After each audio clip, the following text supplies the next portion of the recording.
Welcome back to Historical Hot Messes. Today, we're stepping into the golden age of Hollywood to talk about its first ever heartthrob, Rudolph Valentino. He wasn't just a movie star, he was an icon, a sex symbol, and of course, a magnet for drama. From shocking marriages and feuds to the chaotic fan hysteria surrounding his death, Valentino's life was as over the top as the silent films that made him famous. Our story begins in 1913 when a young, handsome Italian immigrant named Rodolfo Guglielmi arrived in New York City. He worked odd jobs, gardener, waiter, and even gigolo, according to some rumors, before finding his way to Hollywood.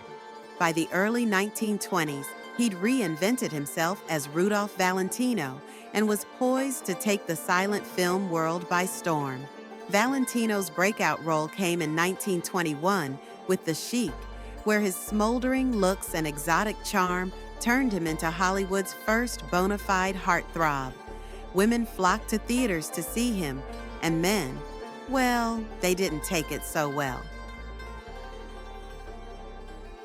But fame didn't come without controversy. Valentino's personal life became a media circus. His flamboyant fashion sense, polished looks, and smooth demeanor led to whispers about his masculinity in an era obsessed with rugged macho men. The tabloids even gave him a cruel nickname, the Pink Powder Puff. Then came the romantic drama. Valentino's first marriage to actress Jean Acker was a hot mess from day one. On their wedding night, Jean locked him out of the bedroom and called the marriage a mistake. Unsurprisingly, it was annulled within months. His second marriage to costume designer Natasha Rambova was equally dramatic.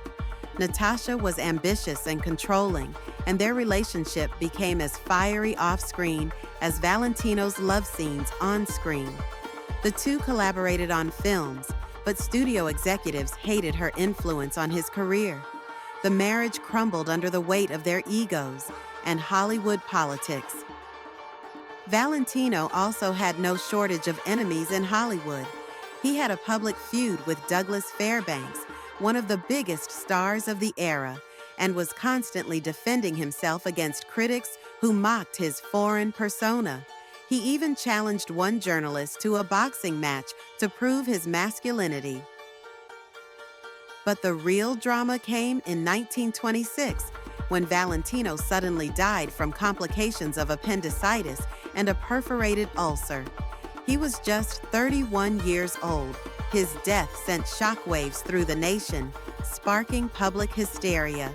Over 100,000 fans lined the streets of New York for his funeral, with women reportedly fainting and even attempting suicide in grief.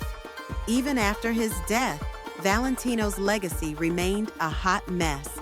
A mysterious woman in black began visiting his grave every year, leaving roses and fueling rumors of a secret lover. And his image as a tragic, misunderstood icon only grew, cementing his place as Hollywood's first true legend. So, what do we learn from Rudolph Valentino? 1. Being Hollywood's first heartthrob means living under a microscope. 2. The tabloids have always been a mess. And 3. Sometimes, dying young is the fastest way to become immortal. Thanks for watching Historical Hot Messes. Don't forget to like, subscribe, and hit the bell for more tales of history's most dramatic lives. See you next time.